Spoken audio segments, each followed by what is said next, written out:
Welcome to another episode of the Off-Air Voiceover podcast, folks. My name, of course, is Michael.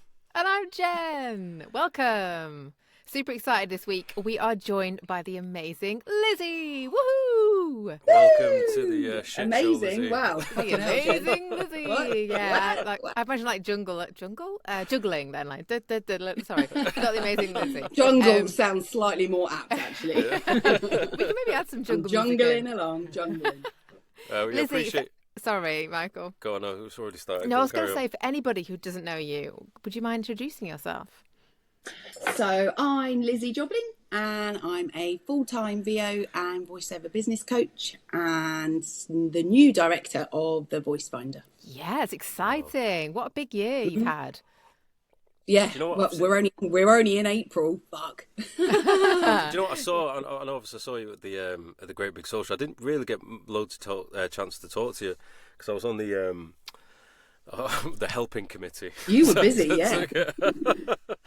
But no, I saw obviously all the. We'll go into it in a bit more detail later. But yeah, all the little material that you had for the goodie bags and stuff for the voice finder. Like a lot of people are talking about it. Like it is quite a well spoken about thing about your acquisition and your takeover. And I am ramming it down people's necks. That's why.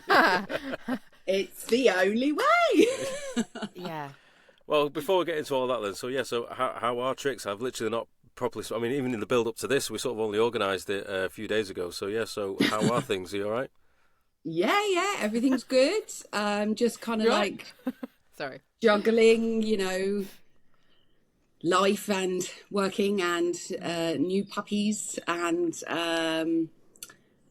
just the juggle. new business and new puppy. That is already a lot. Never mind everything else. One thing about getting a puppy, I tell you what, having a puppy, in my experience, like Rolo is the first puppy I've had in over a decade, and you kind of forget how much hard work it is having a puppy. It's like literally every second they are trying to do something to eliminate themselves from this world, and it's like, don't chew that, literally. Don't eat this, don't jump off that. You know that funny. Off.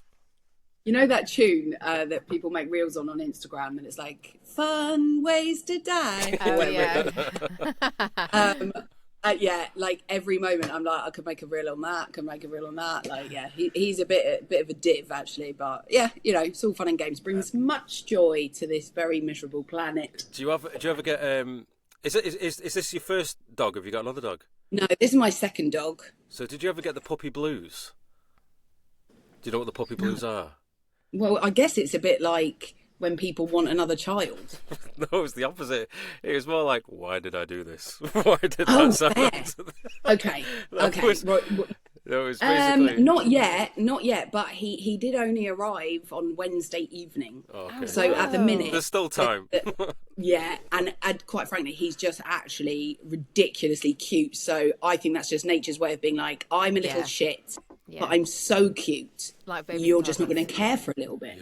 Yeah, you'll get over it. So that's where I'm at right now, as he's eating the AstroTurf, and I'm watching. Go you! We literally, after we got him, we love him to pieces, and I always use that distinction. Like, yes, it's stressful, yes, it's hard work, but he brings more joy than he gives headache. But yeah, I think it's massively underestimated how much hard work it is having a puppy, like massively. Well, I guess the thing is, it is if you're doing it properly. Yeah. Right? Because you could just let, same with kids, you could just let it do what the fuck it likes and whatever.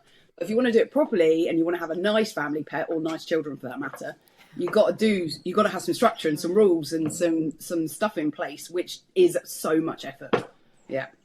I totally agree. Like I was just saying before, he's off at the vets now, so he's had his testicles snipped off, so he's going to come back a slightly different dog.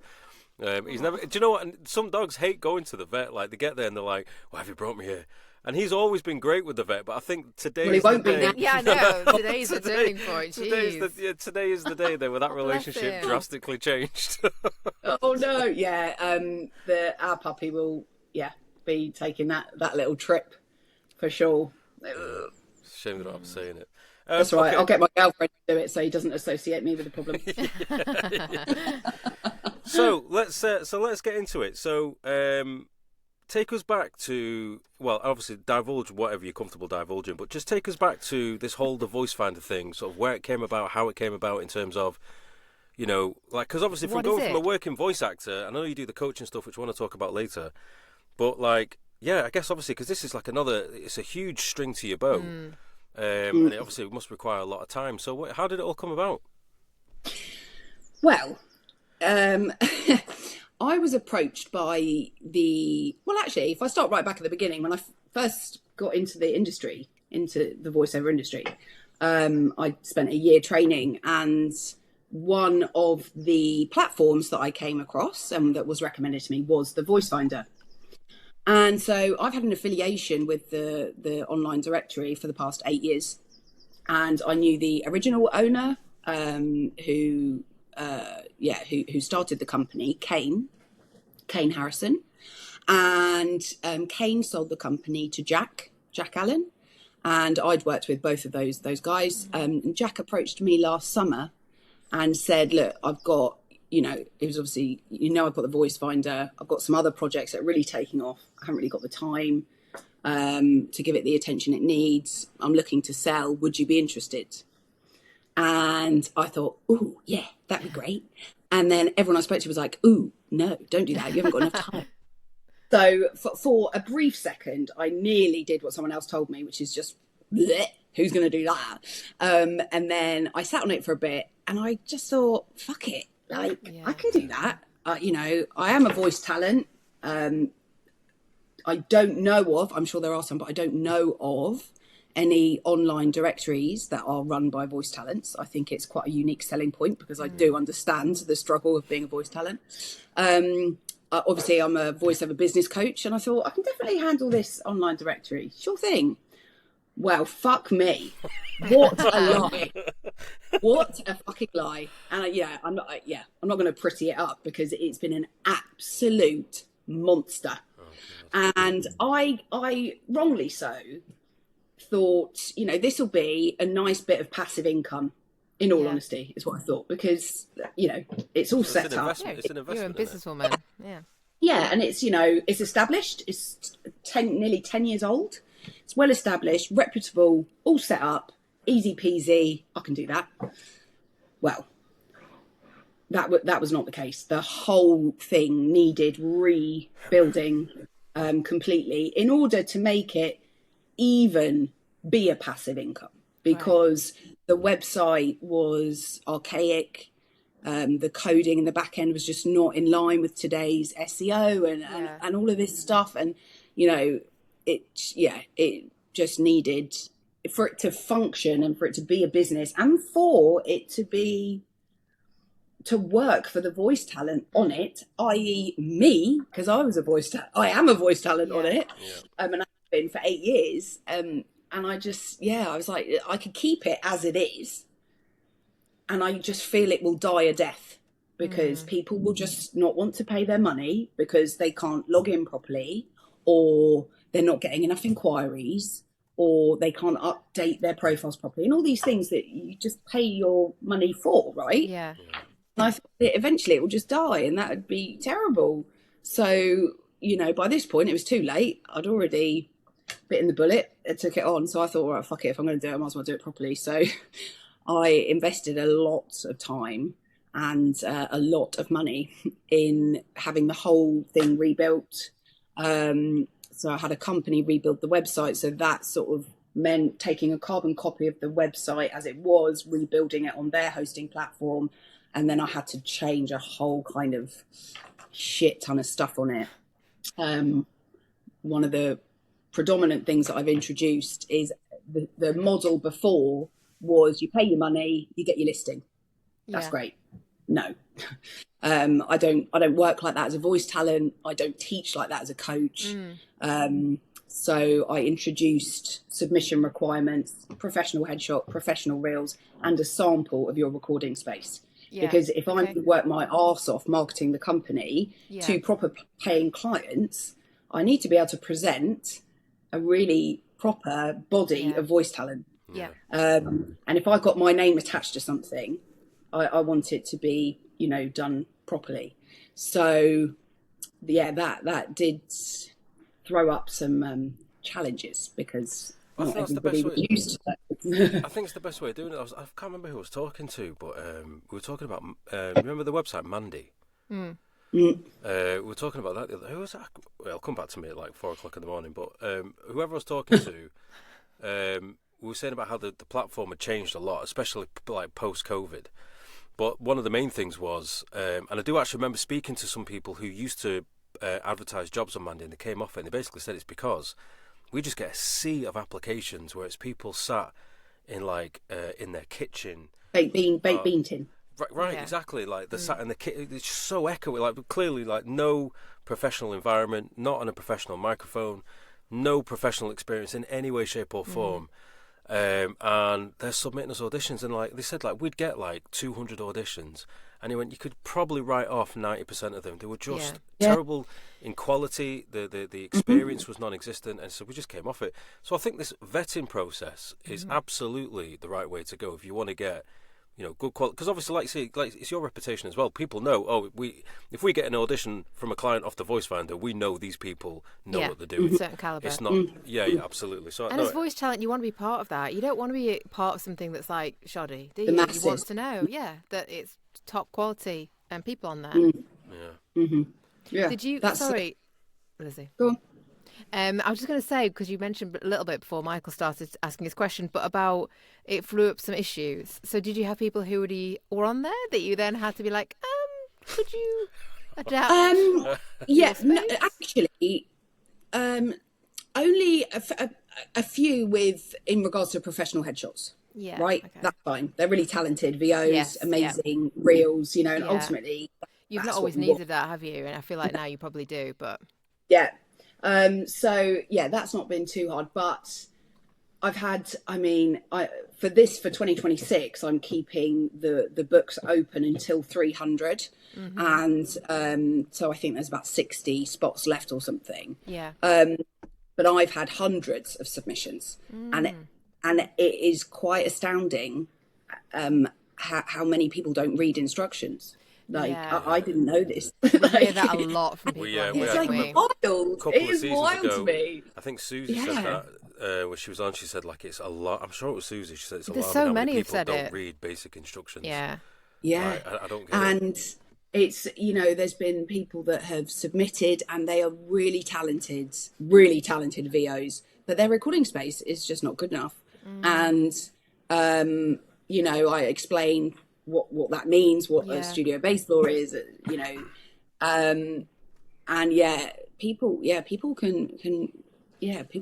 can be mean, actually, but little do they know who they're emailing. So I was going to say, because you've got quite an interesting perspective because you get to see both sides of the coin now.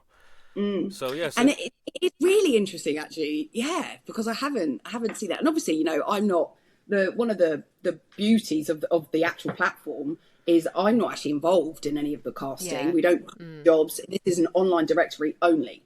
So that way I don't take commission from any work, which is really good, and clients don't pay any fees, so it's like win-win. But it is, I've been like obviously in communications with a lot of VOs, and I'm sitting there thinking to myself, if you speak to me like this, how are you speaking to your clients? Like, I'm really flabbergasted about just how rude people can be. Like, really? And I'm quite a forthright individual, and I don't, even in my marketing efforts, I'm not, hi, how are you? I loved that thing you did in 1997 with your auntie's dog, blah, blah, blah. I'm not like that. I'm pretty to the point, and I'm, quite professional like that. And so that's fine to be like to the point. Yeah, there's such a difference between forthright and rude. Yeah. Man, people are so rude, and it's really, like in an egotistical way. In just like they obviously are just a bit like, who, I don't know, that they just think. Like, it's really hard. It's really hard to describe. Staff, almost like staff, like as if you're beneath them in some way because you're that's awful. Yeah, and it is awful because I talk about, especially on social media, here at the Voice Finder, we at the Voice Finder. There's no we. It's me, myself, and I. It's a royal we. Right, it's a royal we. but even the email signature is signed off the voiceover team, the voicefinder team, the voicefinder team. And so I just think people forget that they're actually, or unaware that they are emailing an individual, like a real life person. Anybody though, I don't agree with that. But also you're future proofing, because at some point you might need support. So the real we might turn into the actual we. Yeah, 100%. But it's it has been interesting, and it's definitely thrown up some. Yeah, as you said, Michael, the other side of the coin. I just mainly thinking like, wow, like I would just literally never speak to anyone how you're speaking to me. That's crazy. And also just some other weird kind of things that have thrown up with other businesses within the industry, and just having to realise that. You do know when we press stop on this recording, I'm getting some names. I know. Maybe you should stop naming and shaming. Like. I think, just people get funny when they see you're doing something and you're going to do it fucking hard. People get funny. And is it like maybe a threat thing? Competition? You said it, not me. So it's really difficult, because ultimately I am, a one-woman band. I'm working my fucking arse off, and I am super inclusive. I'm all about the industry ultimately, because one key thing to say is ultimately the reason I actually took the voice finder on and did what I did, which I didn't know I was going to do at the time. I adore being a voice actor. I love it. I've never been good at anything else, and I am not letting this industry go down anywhere. Yeah. So in order to protect the longevity of my career, I have to protect the voiceover industry. And the voice finder has become the perfect little slice of this, because I can keep standards high, I can keep training high, I can keep knowledge high, and I can just do that. So it's good for my career, it's good for everybody's career within the voiceover industry. So with that in mind, as you may well know, I've got a lot of affiliates and collaborations going on with the Voice Finder. So if you're a member of the Voice Finder, you get certain discounts and signposting to other services within the industry. And, I want as many reputable industry service providers on there as possible, because I just think that's a really sensible thing to do. Yeah. But that in itself has thrown up some strange stuff Have for me. You been and able to it's be tricky so being on blind? my own, managing it all. And I'm like, sometimes, I'm not going to lie, I have felt quite bullied at times by people. But, I'm a big, strong lady. Look after myself. Yeah. Sorry, I interrupted you before. I was just wondering, like, are you able to veto clients if they come in with like a lowball offer, or like in terms of the platform? Do you find out what they're looking for first, or are you just completely hands off? Absolutely. So it is literally, if you imagine like an Argos catalogue. Yeah. You're going in, flip, choose. However, I'm just sorry, just got the puppy that's on a little bit of a... You carry on, okay? Oh, shit. Excuse me. Come here, you. Come here. Oh, you little rat. Come here. Sorry. I'm just getting for a minute. Now, you come through then. Right. Oh, look at that. So cute. You guys got to watch this on video to see. Line. He's got my hair. Face. Wow. Oh, perfect. But he does like to eat all my flowers. So sorry, Michael, what were you saying before I got distracted by puppy? No, it was Jen, what were we saying? Oh, just about the vetoing clients, the like the rates and things. Yeah, so I'm not involved in any of that, thank God. However, I do have talent listed on the site that say a client's reached out and they've had a query about the cost, and then I am happy to say this is what I'd be offering and what I'd be charging. Okay. But it's up to you. And ultimately, it is down to every voice talent, irrespective of whether it's the voice finder or your own client, to know what you're willing to charge and what you're not willing to get paid. But I will always offer support, but absolutely not. If a client finds the site, offers some shocking rate to a talent, it's down to the talent to stand their ground on that. Yeah. Do you have, sorry, just on that, do you have like a part of the page that says we are, as professional voice actors, we tend to use industry standard, which is linked to the grade for the brain or something, like these are the if there's clients who have no idea what professional voice actors charge, like whether that's useful to have a resource for them or. Yeah, no, to be fair, that is not on the website. No. That's a really brilliant idea. Thank you, Jen. That'll give me something to do this afternoon. But I would say that's a really good idea.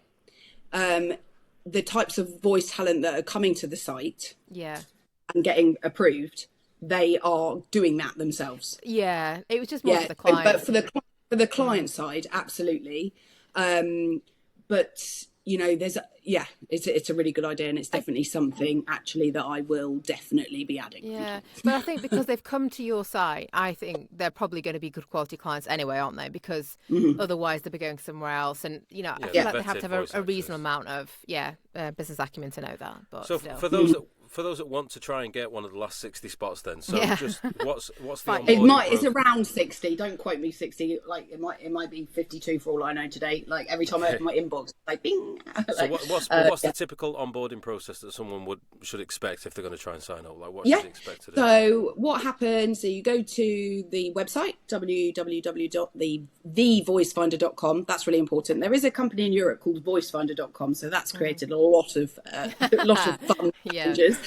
And then the submission process is laid out as literally a form: name, contact information. You upload your professional headshot, you upload your professional reels, and you upload a dry, unprocessed studio sample. You click submit. I get a bing. Such and such has submitted their profile for auditing, and within, I'd say 24 hours, but if I'm being honest, 24 seconds, I've looked at that and I've listened to it. And then I literally send an approval email. You've been approved to the Voice Finder. Follow these steps. And then once they followed those steps, then you're live on the site. That's it. For the people that maybe don't get approved, or like, do you speak to them and say things they might need Absolutely. to improve on? 100%. Oh, yeah. 100%. And because also, I think it's really important to make clear, I don't care how long you've been in the industry. Yeah. Right? I was new once, but what I did, and I guess the types of talent that I'm looking for that might be less experienced, is that you just have the right attitude. And the right attitude looks like, okay, you're stepping into a creative industry, but that doesn't mean you get to sidestep the business stuff. It doesn't mean you get to sidestep investing in yourself, in professional headshots, professional reels, and the rest of it, and training, vocal training, and things like that. So you can be inexperienced and still be starting on the right foot. That's it. There's no, you have to have been in the industry for 5 years, or you have to have completed 15 jobs. No, like, I will listen. If you've got raw talent, that's good. And raw talent can be built upon. If I listen back to my initial reels, I'm like, oh yeah, I'm saying. Really cringe, right? But I was fine.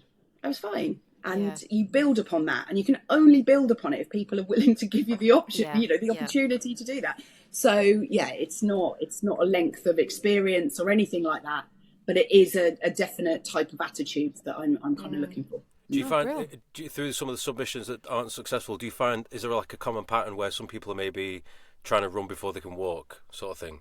Because like I said before about the Mandy thing, there was quite a lot of people where they didn't really, they might have been told, my mum said I got a nice voice, so I'm just going to record on my phone and try and do professional work without going through the general steps to get to that stage. Is that a bit of a trait? Do you see any of that? I guess the common theme is DIY reels. Right, okay. DIY reels, which I just really don't like. But the thing is, if you've got a skill set for being a sound engineer and editing and all the snazzy stuff that I can't fucking do, and you are maybe a super good script writer, and you just so happen to want to be a voice talent, like I shouldn't be able to tell the difference then.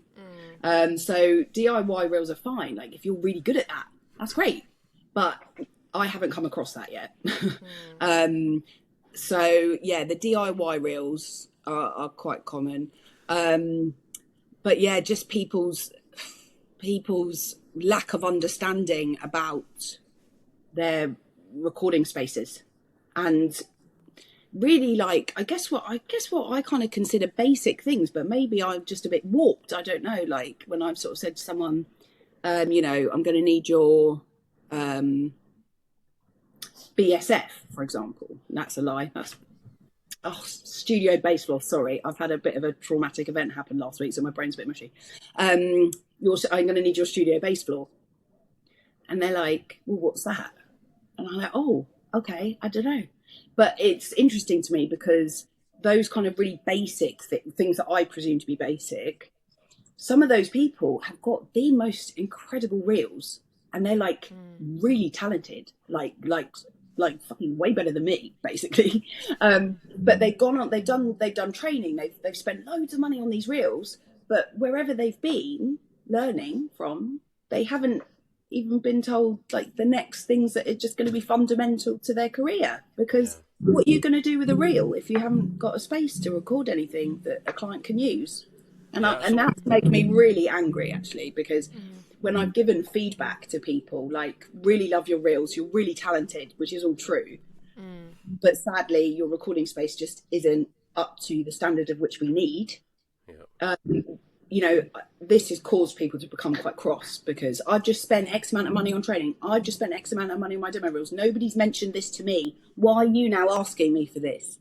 And it's like, man, like, well, someone's just done you a disservice then, because... I remember when I first started, one of the first things that stuck with me was I was doing coaching with a guy called Gary Terza. He's where I started. And he basically said, look, you can get a professional reel done, but if your recording space, like if you send your demo in and people go, yeah, we like that, and then they ask you for a custom demo, and it sounds worlds apart from what your reel is, when you are literally like... setting yourself up to fail. Cock blocking yourself, for want of a better phrase. So it really stuck with me that. I was like, work on that space, because like if it's all well and good handing in a professional demo, you got all the bells and whistles, but if what you provide in the real world, in a real live situation, can't even compete with that sound, then unless they invite you to the studio, which is different, but in general, if that home studio sound isn't up to a certain standard, it's a massive disservice to yourself. Really, 100%. Totally agree. Sorry, Michael. No, sorry, go on. I was going to change it slightly and just say about like finding clients. So like, are you on a mission now to try and promote it to the buyers? Absolutely. Yeah. And to be honest, I just apply the same process as I do for my own voiceover career. Okay, that's cool. There's nothing different. Online presence is just so important, whether that be appearing in Google or search engines or social media. But direct outreach to clients that use voice is just fundamental. Absolutely. Yeah. I struggle to market my own business. Never mind trying to market a second. The thing is, I mean, I'm not going to lie. My own voiceover kind of push has totally taken a back seat, because, you know, I'm literally one person and there are only 24 hours in the day. Yeah. But all the foundations I laid for myself allow for this time to be like, I don't need to go hunting for 800 new clients this month. It's all good. Like, it's okay.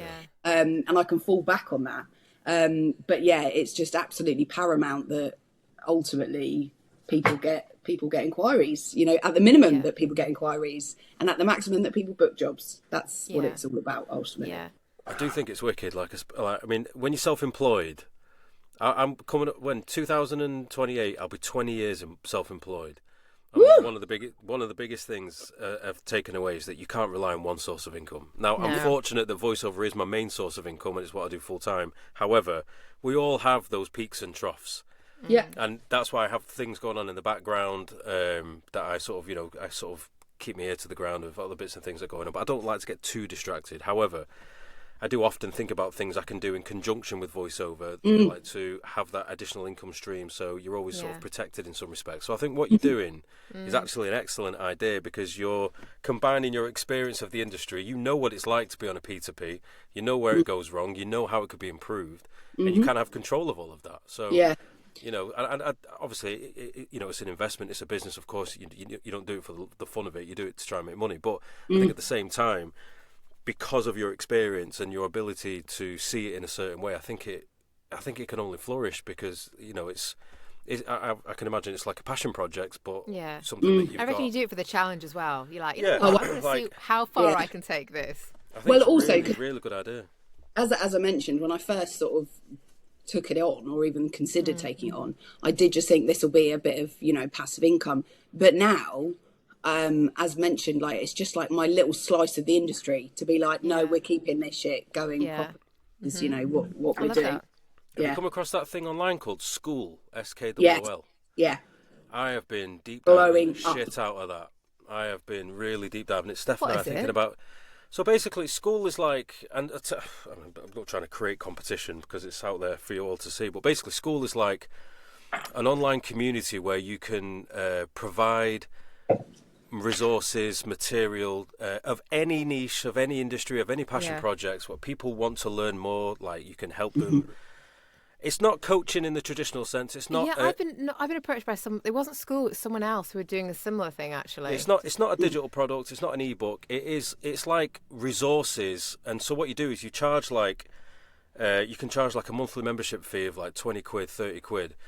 And then the idea is that you then upload loads of information. So Steph and I have been looking into it, thinking about doing a joint one because we've got a slightly unique angle about working with international clients. But basically what you do is you create all these different videos, materials. Like so for me to get my visa into France, I had to do a big business plan. And I remember when I got approved, I did a little post about saying how, irrespective of visas, forget all that, just writing a business plan is so... like there's so many benefits to your own personal business because it gives it a structure. It gives you like something formulaic that you can look at and go. When I was writing it, I was like, holy shit, there's actually loads I could be doing to grow my business, and it was all research based. So anyway, what School does is you create this platform or this school essentially, and for those people that maybe want to become a voice actor, for example, if that's what your niche is going to be, you create all this material, and we would probably do it on like how like the marketing side of it, the business side of it, reading scripts, and you do like a live one. And there's some people that are doing it already, and they're making good money off it. And like I just thought, I'd love to get into coaching one day. I've made no secret of that. I absolutely love the idea of getting into coaching. But I thought maybe the school element of it as a side thing, as a bit of a side quest, could combine a bit of everything, like continuing to work, showing the work side of it, not coaching in the traditional sense, but certainly like helping people understand the industry or the business side of it a bit. But I don't know. We're all just researching at the moment. I just thought it was fascinating. Really thought it was fascinating. Yeah, it's really blowing up, School. It's getting a bit SKOO. SKOOL, yeah. Why do they feel the need to write with a K? It's edgy, isn't it? It's not edgy though. It's well cool. But yes, I think like for any line of work, if you're self-employed, I think having a separate thing on the go is great. But I think having a separate thing that works in conjunction with your main thing, in my opinion, I think is such a solid win. So yeah. Yeah, so tell us, actually, leading on from that, like, tell us more about your second business, the business coaching that you do. So I feel like Michael and I both need that. Well, sometimes. Yeah. I'm speaking for myself. So do I. I mean, do as I say, not as I do, quite frankly. I'll be teaching and I'll be like, Lizzie, you absolute dickhead. Why are you not doing that? Do you know that? I'll give you an example, right? So I go through people's websites or kind of what should be on a website, blah, blah. And every time I get to the studio bit, the home studio bit, of which I never recommend calling it your home studio, right? It doesn't need to be a home studio. If it's broadcast quality, it's a broadcast quality recording studio. It's not a home studio. That's what I believe. And every time I'm like, right, so one thing you can do is we can add a demo of your recording space here so that clients can hear what they can expect. I've been teaching that for 5 years. Have I got that on my fucking website? What? Like, what? Anyway. So I started coaching 6 years ago. And how it sort of came to be was in my old life, I'd worked in education and social care. So I'm quite familiar with working with people and teaching and that sort of thing. And I'd done this year's training of VO alongside my real life job, as it were. Yeah. And I'd saved up an amount of money, a few months' salary of what I could survive on. And I quit my job. And then I marketed my arse off. I worked really, really hard. And by really hard, I mean, I was literally sending hundreds of emails a day. Like, I'm just a little bit insane. I like that. And so it seemed like on the surface, I guess, that I'd had quite quick success in the industry, right? And social media is wonderful for that, isn't it? And so then I started getting approached by people on a daily. How can I get into VO? Where do I need to go? Blah, blah. And so I started signposting people. Well, you know, I went here for this, and I went here for this, and I went here for this. But also I'm doing it, blah, blah, blah.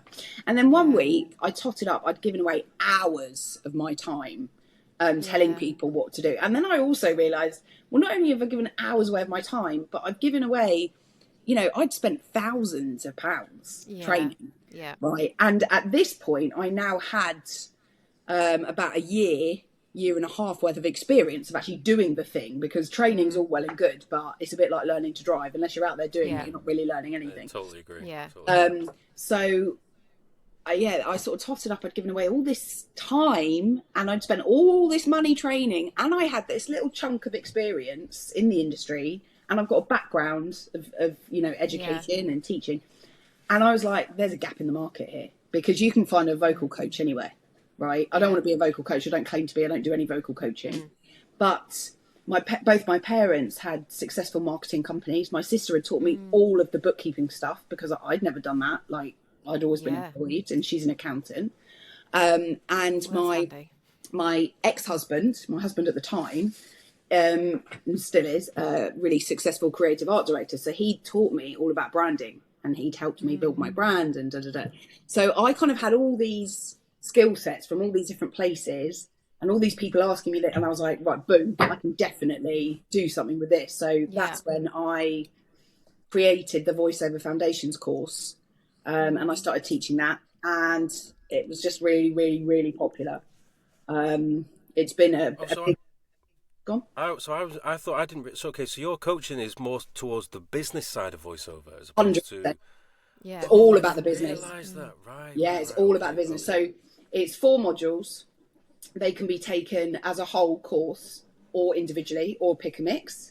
And the first module is a very general overview of the industry, but by general, we do deep dive into acronyms of the industry, right? Because there's like hundreds of acronyms that if you've never been in the industry, or you just suddenly randomly get called to do a gig, like if you're really lucky in your early days and the director flies this acronym at you and you don't want to stand there, like you really don't know what you're fucking doing. So it's a very general overview of the industry, but with very specific topics in it.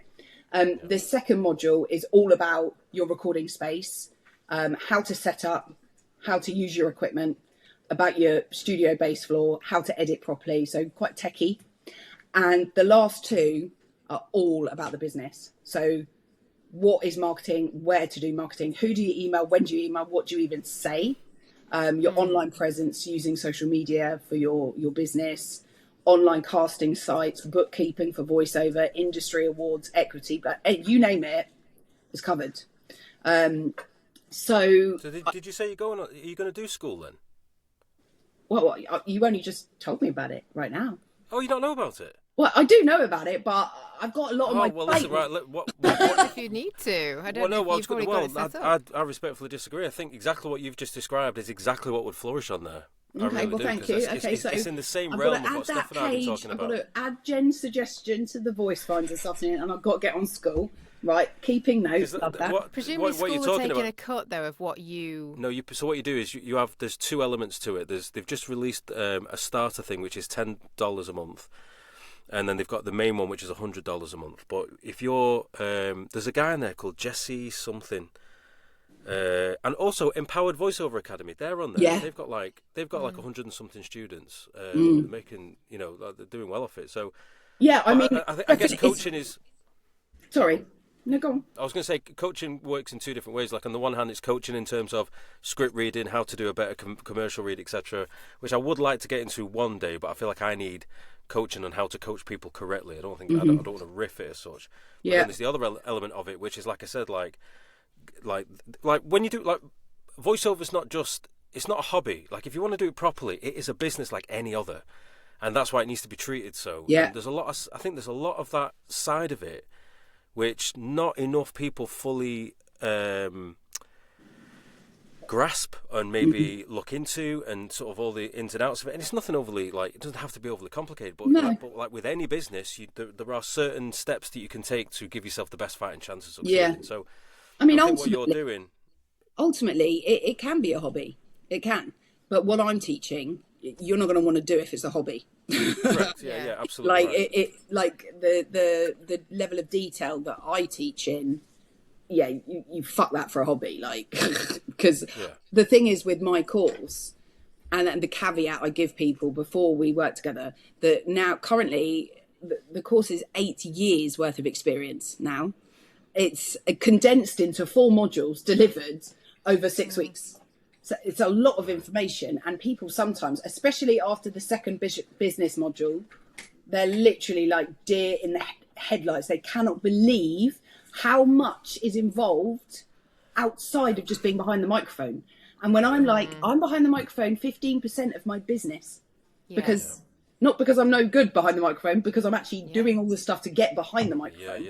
And that's, I think, where a lot of people don't succeed. Nothing to do with talent. I am not the most talented VO there is. I'm fine. I'm pretty average.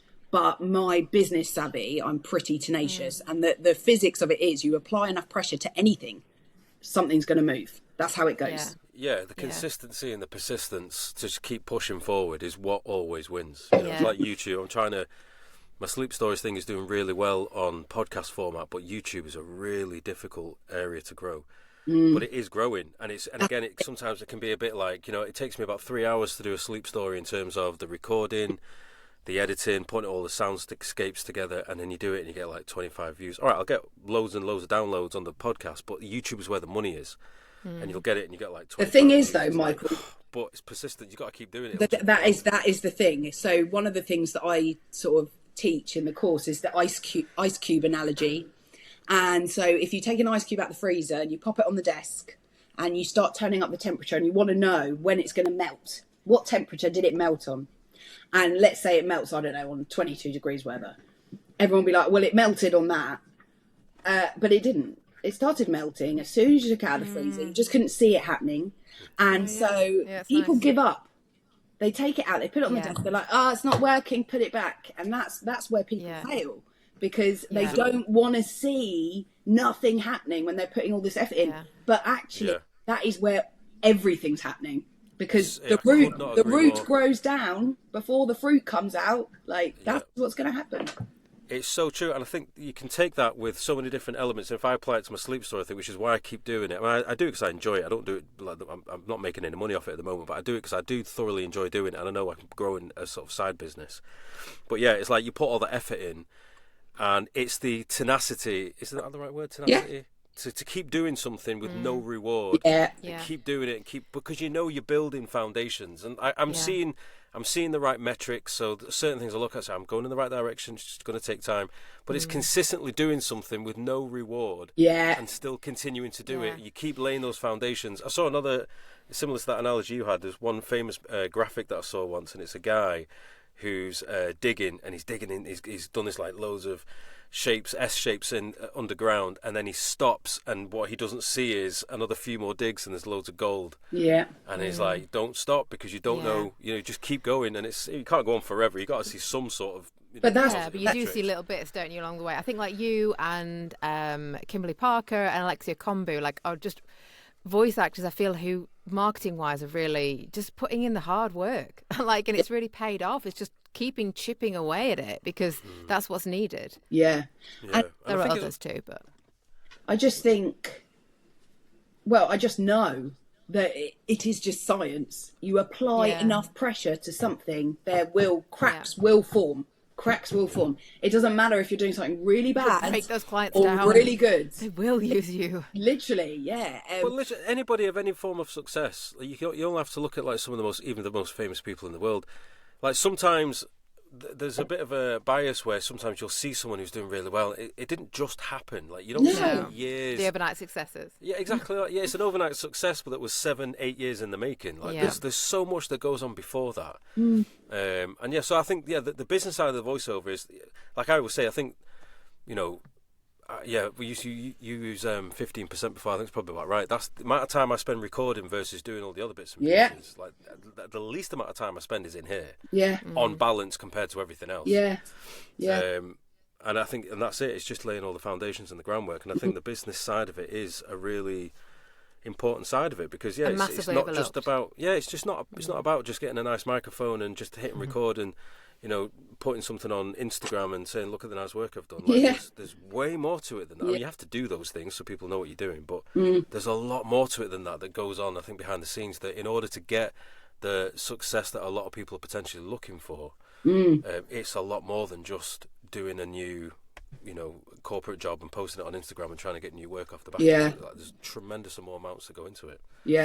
Well, it's as the sort of years have gone on, and obviously I've not been in the industry like 10, 15, 20 years, and I'm not claiming that I'm the most experienced, because I'm just not.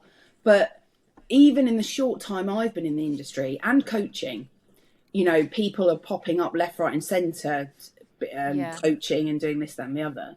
And one of the key things that I advocate for is investing in yourself as a business. Like it doesn't matter what the business, like forget the fact you're coming into something that is deemed pretty quirky and niche and creative. Like, you're starting a business. What business can you start with under, or with zero funds behind you?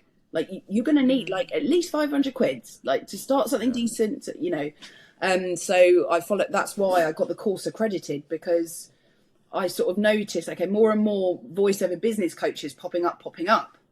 And I was like, right, I need to take my own advice here, and I need to invest in this type of business. So that's when I got the course at CPD accredited, because in the masses online, how do you know that where your money's going is going to be any good? And my course is not cheap. I'm not ashamed to admit, like, I charge what I think I'm worth. And if someone's going to be paying a lot of money to do something, they deserve to know that that person does what they say they're going to do, and that what they're earning is actually going to be of use. I think that's just really important. Yeah, definitely agree. Are you seeing, like, just in sort of, just maybe the course to aside for a second, are you seeing much in terms of, like, I'm seeing a bit of a pushback at the moment when we talk about AI quite a lot, because I'm fascinated by the whole subject, but I'm seeing, like, at the moment, quite a big pushback from companies who may have tried using AI and now they're going back to real voice actors. And as such, I'm also seeing, and Henry said it as well when he was on the pod a few weeks ago, he's getting a lot of requests for demo reels. So I suppose really with the Voice Finder, at a time where there seems to be a bit of uncertainty around VOs worrying about where the industry's going, I personally am seeing the opposite. Like, I'm not saying there's loads more work, but I'm saying that I feel that where people may have gone, they're definitely coming back, and more people are maybe trying to get into the industry at a time where they think AI is probably going to try and outdo us all. Well, I've got maybe a little bit of a strange view on AI, potentially. I don't know if it would be strange coming out of my mouth, but there's a couple of things I think about AI. One, unless you'd asked about it, I wouldn't be giving it airtime. I don't talk about AI. I don't give it airtime. I don't give it energy. I stay in my lane. AI is as much of a competition as my colleagues at winning jobs, as far as I'm concerned. So, and I focus on my career, what I'm doing. So I don't pay attention to AI. Maybe I'm being naive. Maybe I've got things in it, but I just don't, because otherwise I could spend all my energy and time worrying that AI is going to steal this and that. And actually, no, I can just pivot. I can just rethink. I can just work harder. I can just market myself more. I can just find companies that value humans like I do. But no, so I'm not, I don't spend time thinking about AI. However, I do have a bit of an analogy about AI that I kind of feel it's a little bit like Uber. Now, when Uber first came in, it was like, vroom, right? Do you remember? Yeah. It was like huge. Local taxi firms were like up in arms. Black cabs really suffered. Like, it was really, really difficult. But actually, as the time's gone on, everything's found a place. Everything's found a place. I have friends and family members and people that will never use Uber. I'm not using Uber. Don't want to use Uber. So I feel that it is in a booming state. But if you have the right foundations in your voiceover career, you have the right talent, you have the right ethos, and you have the right grit to ride the wave, it will come back round. And it might be tricky for a while, but if you can ride the wave, you're going to be all right. I do believe that. But also there was and it's so annoying, I can never remember the technical term for this, but I always think about this because I think it's really important, especially in the niche that I work in, which is predominantly commercial, and TV and radio commercials. there is a lot of research going on at the minute into and this is the scientific word that I can't remember, so it kind of makes this whole thing sound pointless, but bear with me. So something happens when we're watching a commercial, trying to be sold a product or whatever it might be, or even learning something like e-learning. Something happens in a human voice receiving to another human. That's what happens, right? Now, like an emotional connection. Yes, but it's more than that. It's like the X Factor kind of thing. Now, there's a couple of ads on at the minute that are clearly AI. Now, they're not clear to anyone else that I know in my life, but they're clear to me because I work with voices. And something weird happened the other day. I was actually watching a documentary, and it was a really harrowing documentary about some really sad thing that happened. And I was watching this with my girlfriend, and I started getting a bit angry inside. And I couldn't understand why. And I was thinking, why am I feeling angry? And there was something about first of all, this woman came on the screen, and she looked really nice. Normal, but just really nice. And I thought she looks really nice. And then she started talking about this awful thing that had happened to her. I was getting angry inside. And after about 20 minutes, I realised she was AI. She had been imposed into the documentary. And it was... Was this on Netflix? Yeah. I read about something like this. And it was the fact that she was conveying this really devastating, harrowing information. But something in it didn't land with me. And it actually made me angry. Right. And I didn't understand why I was angry. But whatever that X factor is that happens between two humans, whether it be audible or audible and visible, it was completely missing with this very nice looking individual. And the same happens in our world of audio when we're selling stuff. How is that really landing? If AI is trying to sell you something, is that X factor thing missing? Are consumer sales and the data and the numbers from that actually going to tell a different story? Listen, I totally. The reason why I brought this up is because obviously I do see a discourse online. Some people stressing about, especially if you go on LinkedIn, is a cesspool of AI bollocks, and it does my head in. And I actually did a video the other day. I haven't posted it. I did a video where I literally screamed. I said, "Okay, here we go. Let's refresh LinkedIn."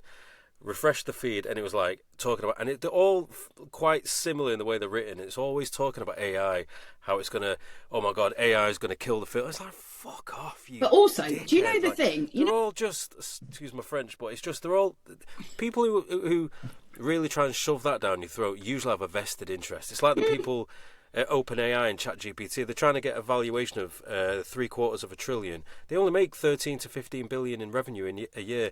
Their product is by a larger extent pretty garbage for the amount of money they've had and where it is at the moment. Yeah. But they try and gaslight you into believing that it's going to do this. I'm not saying AI is not going to go anywhere. Like, it's going to cause some disruptions. But the people that give you the narrative to scare you are the ones who have a vested interest in it because they need more people to buy into the bullshit because they've got so much money invested in it. And when you go on LinkedIn and you see these narratives of AI this, AI that, and I just kind of get fed up with it. And I don't like seeing people that I know and, you know, they're worried about their future. And I just like, in the real world, what I'm experiencing, and that's why I mentioned it, because I'm trying to give a little bit of positivity for those who might need to hear it. I'm seeing the opposite of the discourse online, and so many other people are as well. Exactly like you said there about the connection.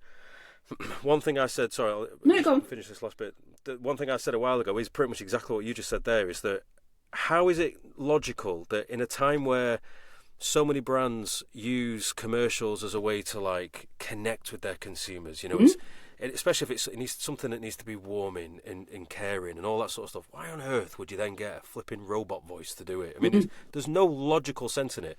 And I think some people have tried that. And I get now, if it's a casting call via an agent, within the spec, it says, do not sound anything like AI. It needs to feel human. If it's on Voice 123, I did a video about this a couple of weeks ago. Nearly every single day, there's one audition at least on Voice 123 that says, do not sound like AI. It is real. The pushback is real. And I think you just proved the point. The thing I mentioned about Netflix, I did read.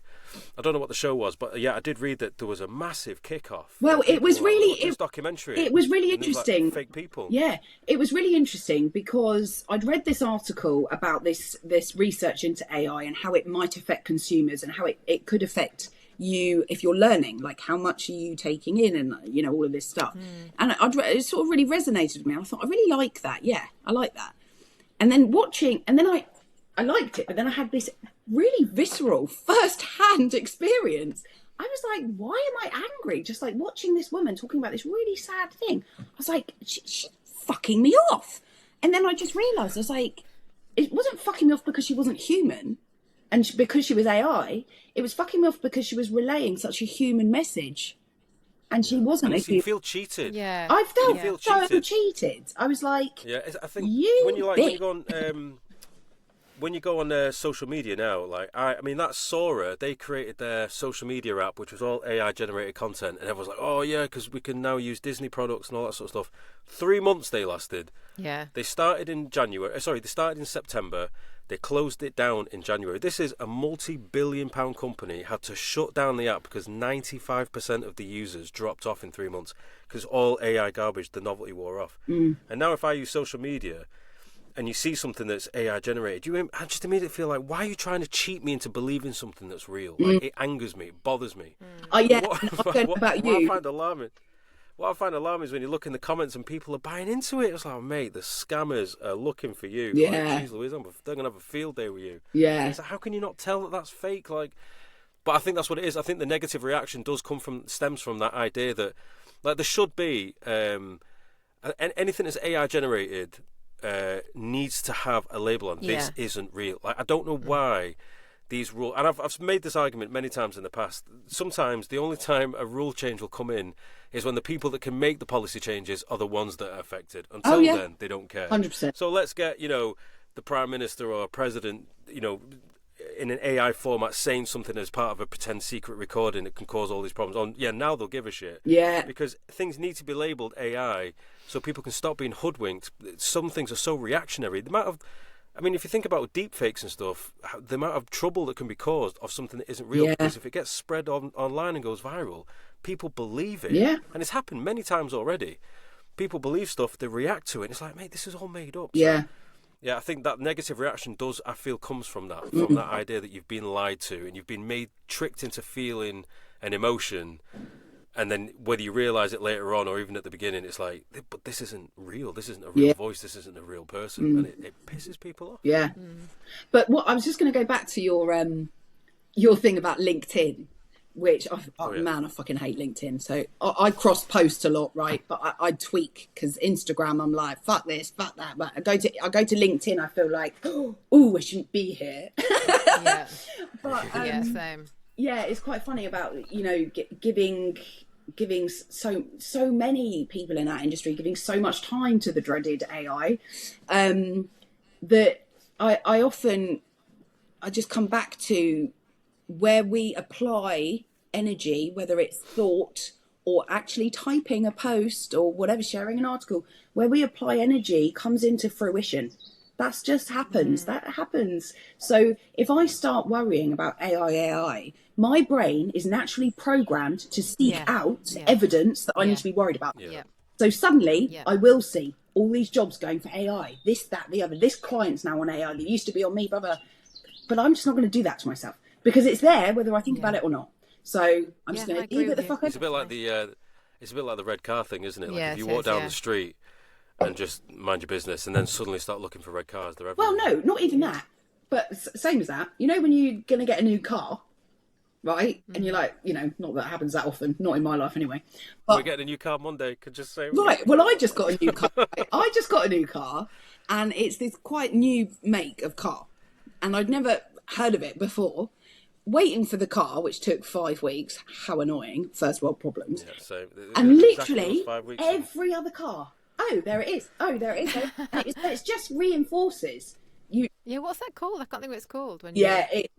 But that's how we're designed. We're designed for that. Yeah. So if we see scarcity, think scarcity, we'll find it. If we see abundance, and I know it kind of sounds all a bit like bougie or whatever, but it's fucking true, man. It's not. Yeah, agreed. Yeah, we went to we had problems with our car, and we went back to Renault. We're like, look, we're gonna try and change it. So they sold us a new one there and then, and we had to wait 5 weeks. And we decided to go for a hybrid one, which thank God, because it's now €2 a litre on petrol. Yeah. That's absolutely disgusting. Yeah. So yeah, but then saying that, so then now we picked this car and we're like, right, okay, let's try and find one every single time we go out. Yeah, you will. It's a strange thing. Well, yeah. I mean, I guess obviously, I think touching on some important points. I think the industry as a whole, there's a lot of things that are changing. There is a lot of uncertainty. There is a bit of a fear amongst certain people, and I do think that whilst there is an obvious, sorry, not an obvious, there is a realistic thing to be concerned about. I also do think that for a lot of people that are over worrying, I think try not to do it. And I think with you getting all the sign-ups on the Voice Finder, if you're getting people doing your course, I'm seeing people online trying to sign up for coaches, and people wouldn't do that in a dying industry. Well, no, not There's that, a lot of Michael. hope there. Not only that, but I mean, I can only speak for myself, and this is not earnings. I'm just going to point out really, really clearly. But I must have auditioned for in excess of £70,000 worth of gigs this year. Audition, right? This is not a dying industry. These are not jobs I've won. I've not won 70k jobs in April. Right? Okay, I'm not that good. But the auditions that have come in, they're proper auditions. They're big auditions. They're juicy auditions. This is not the time to be worrying. It's the time to be focusing. Yeah. Oh, love that. What a great way to end things. Love that. Perfect. I've just looked at the time. We've just crossed over an hour, and it's Thank you so much, Lizzie. I've got so many takeaways. My mind is abuzz, and I hope I haven't said anything. I've already opened. I hope I haven't said anything inappropriate or that's going to make someone hate me. That's all I'm worried about. No, not in the slightest. I think it's been really it's on refreshing. them if they do. They've taken something weird. I think it's You've been brilliant. I feel like there's loads more to talk about. We can't obviously go on forever, but I just feel like there's. Yeah, we'll have to get you back another time. Yeah, Will you be at One Voice? Sorry, darling. Will you be at One Voice? No, I will not be at One Voice this year. I mean, the thing is, because I'm do it properly or don't do it at all. To go to One Voice for the weekend, right? And because I have to obviously hire a dress and stay there and blah blah blah, literally costs about £1,000, right? Yeah. There's nothing wrong with that ordinarily, but I've just spent a fuckload of money on a new business and rebuilding it, right? And a puppy. And a new car. Yeah. And so I decided, I'm just going to focus my efforts and sponsoring the VO social and stuff like that. So it has been a big, expensive year for me. This fucking puppy, can I just show you what he's doing? Look, he's ripped my plant. Where is he? He's ripped my plant. Oh no. I love all that natural light you've got coming straight in. I know, and you hear the little bird song occasionally. Yeah, I heard that. Lovely. Yeah, I know. I'm like really nice. I'm like the weirdest Disney princess ever. I'd watch that film. I would. Yeah, would you? Thank you so much, Lizzie. It's been brilliant. Thanks, guys. Thanks. So no, I'm not going to One Voice because. We'll have to catch up another time. I've got Stephanie to say hello, but I'll wait till we finish. It's like show and tell, this. I want to. What can I show you? But sorry, can I just add the other thing that I just think is really important? Sure. I don't care if you add it. Well, no, I do care if you add this in actually, because I do think it's important. I just want to caveat that joining the Voice Finder is not going to change anybody's life. It's not going to change someone's career, and I'm not going to pretend it's going to. It's just not. But it's just quite a sensible thing to do to increase your online footprint and be part of a professional community. But fuck no, it's not going to change your life. You're probably not going to win your biggest gig off there or anything like that. And I don't want people thinking that is going to happen. I've got to be realistic, just like anything that we do in our careers, Anyway, so that's just the... But I think any professional will know that. I think we come in with our eyes open, knowing actually this is one stream, isn't it? This is one additional thing. Well, and this is the thing that I say to people. I get a lot of questions. Are you going to do this? Are you going to do that? Are you going to do that? No, it's like £10 a month. There's only so much I'm going to be able to do, for people. Yeah. But I just say this is a really small string on the bow of many things you should be doing, and that's really important for people. That makes sense to me. Yeah, I'm pro P2P. I know some people have a bit of a love-hate relationship. I spoke to someone, I won't say who, but I had a Zoom chat with someone, I think it was this time last week, sort of bit of career advice and just general chit-chat about growing the VO business. And I was like, look, listen, if you're not getting that many auditions, I personally think going down the route of a P2P and exposing your ability to get more auditions is only going to help keep refining your craft. Because if if you're not ever auditioning, then inevitably when one comes in, you're going to feel a bit like a fish out of water. Yeah. And some people feel like, no, it's not. Don't waste your money on P2Ps. And I can understand why some people say don't pay money on P2Ps because they think, if you compete against loads of people. I personally would say the opposite. I say, well, you can say that way, but if you're sending emails different out to a P2P. Well, yeah. I'm just generalising. Yeah. I'm just saying in general. The idea of sign up to sites where you can get potential work, I'm all for it, because when those jobs do come through, if you are relying heavily on email, if it's working for you, then forget everything that I'm saying. But I'm talking about specifically a scenario where the audition spec is relatively low and you may be doing one audition a week or a fortnight, which I know some people do, but they refuse to go on P2Ps. It's like, by doing the P2Ps, you're putting yourself in a real world situation where you have to keep working on your craft. And I think, like rust sets in otherwise, you know what I mean? So I think there's different standards. So, like as part of my course, for example, we cover online casting, pay-to-play sites, online directories, blah, blah, blah. Now, I've got a whole list that I recommend, right? I do. And I've got a list of that I don't. And I think there are some places you can be listed that people will just be like, why are you on there? Like, why are you on there? There are a couple of places like that. But 100%, Michael, like, I am listed on the arse end of everywhere as a voice talent, pretty much. But, I don't often pay for my profiles. I'll often go for the free ones. I'm all about increasing my online footprint. But 100%, it's another way of earning money. Yes, but, I do have certain, requirements for, voiceover, auditioning on voiceover casting sites, like, does the fee align? What's the usage at? Yeah, there are rules. Like, as long as you're being sensible, then absolutely. Yeah, I agree. Okay, right. Well, let's. I could go. We'll let you go. I could literally go off on another tangent, so let's wrap it up there. We'll try and do it for a part 2. That'd be great. But thank you so much for taking the time for us Thanks today. for having me, and really. Make sure, if I've been really rude about anyone, for fuck's sake, take it out. No. There's no editing on this podcast as you get it. So prepare. So we're all, every week we're at risk of getting cancelled in some we take capacity. that risk every week. Join us. Thank you so much, Lizzie, and we'll see you all next time. Yeah, cheers, folks. Thanks for listening. Thank We'll you. see you Bye. on the next episode. Cheers now. Bye. Bye. Okay, stay there.